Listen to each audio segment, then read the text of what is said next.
Hi, my friends, it's your tour guide to the sci-fi side, me, Preston E. And today on this video, I am so excited because we got mummies, we got zombies, we got girls, because we are here to review Mystery Science Theater, Volume 15.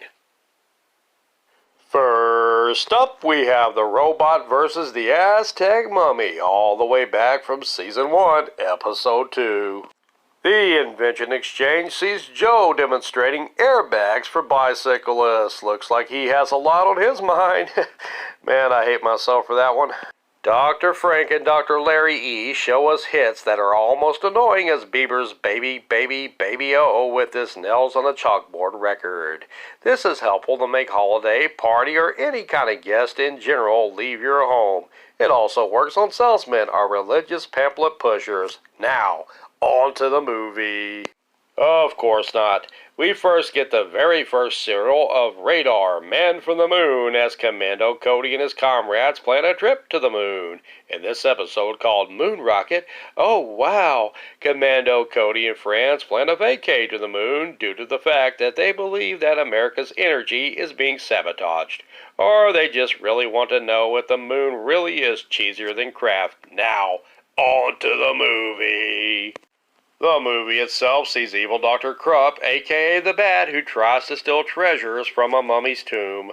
Krupp builds a robot with a human brain, planning on using it to defeat the mummy and to help him get the mummy's treasures. The robot pretty much looks like the bargain basement bin version of the Tin Man from Wizard of Oz, and the mummy pretty much kicks the metalhead's butt in short order after Dr. Almonda knocks the remote out of Krupp's heads, shutting off the bot's brain. Wait, I thought he needed a heart. The mummy with the kinky name Po Polka strangles Dr. Krupp and his evil assistants and goes to find another tomb to sleep. Never mess with mummy during rest. Mummy needs beauty sleep. The movie itself feels a lot longer than its meager runtime of 1 hour and 5 minutes as it plods slower than a centuries-old mummy, but the visual of Popolka, or is that Popaka, the mummy, is pretty creepy, and the robot is pretty funny-looking, deserving the butt-kicking it gets. The host segments of this episode are pretty doggone fun as demon dogs invade the SOL, seeming to attack it, but they actually are in awe of it, being that the satellite of love looks like a giant dog bone. They also pee silly string, which makes them a perfect house pet for easy cleanup, and they're also a lot of fun at parties. This episode trugs along and wraps up a 2 out of 5 SOL Demon Doggo Bones. I will give the movie this, though. It does have an awesome soundtrack. That's better. Feeling the chrome off my body.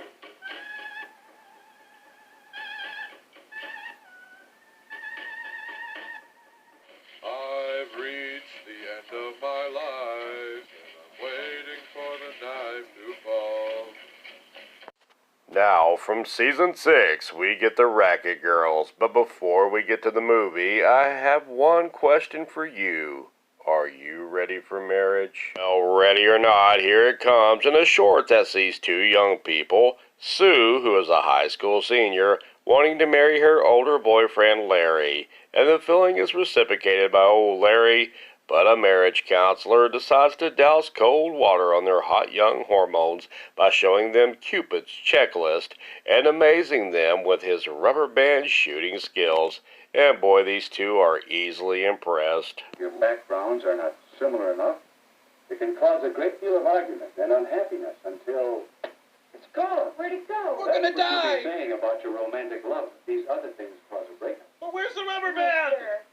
The movie, Racket Girls, amazingly has nothing to do with tennis, as there is nary a racket one in it. What you do get is a long, drawn-out plot about a mobster using women's wrestling as a front for his nefarious schemes. These naughty activities include bookmaking, horse race rigging, and prostitution in a women's training gym. Mobster Scully purchases the contract of Peaches Page and has his minion Joe train her. Joe looks like he was kidnapped from E.L. Fudge's cookie factory. After attempting to rig a women's championship bout, both Scully and Joe are killed. Peaches then continues her career as an honest female wrestler with wrestler Clara Mortensen.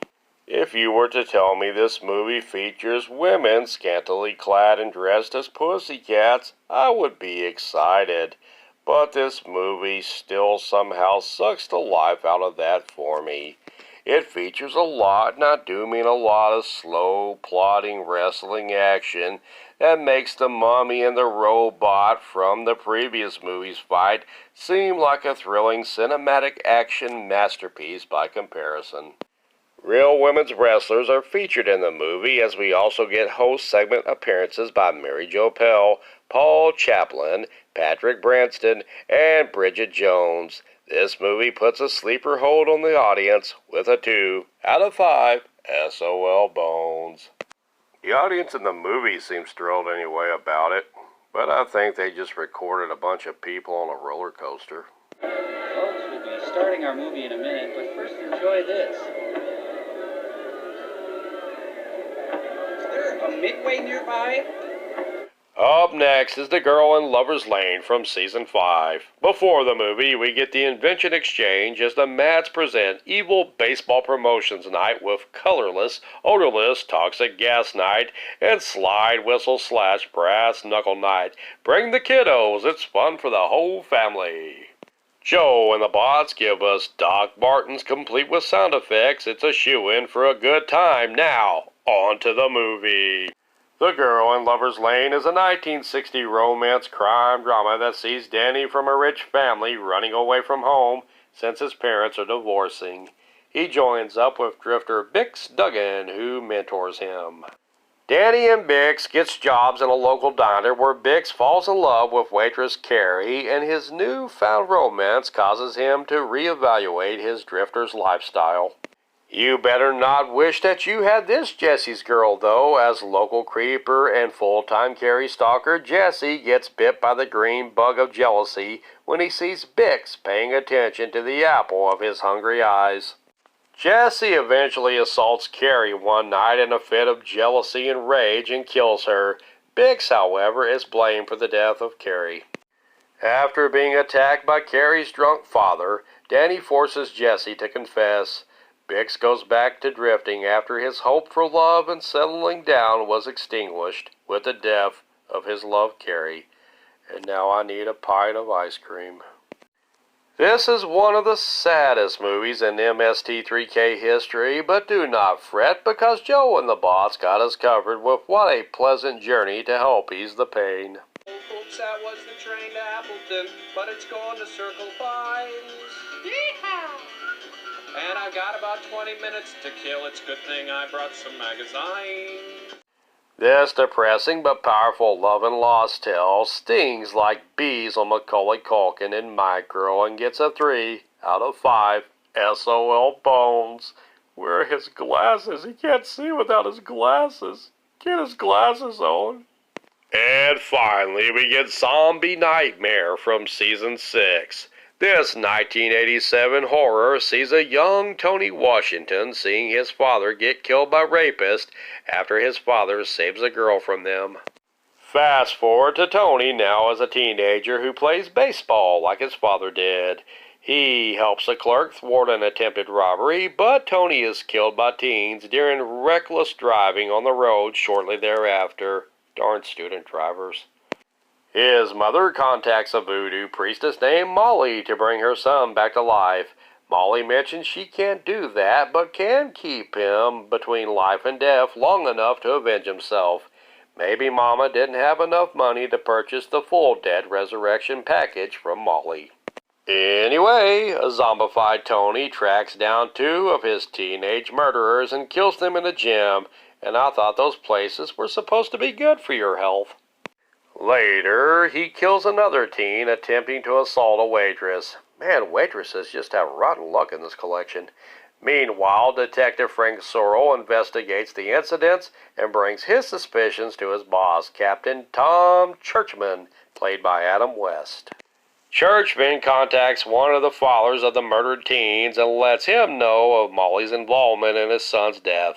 Fred is unable to kill zombified Tony, and Tony, unable to find any brains in this town, opts to snap Fred's neck like a Slim Jim before killing off the 2 remaining teens involved in his death. Churchman holds Molly at gunpoint to force her to tell him where zombified Tony is going.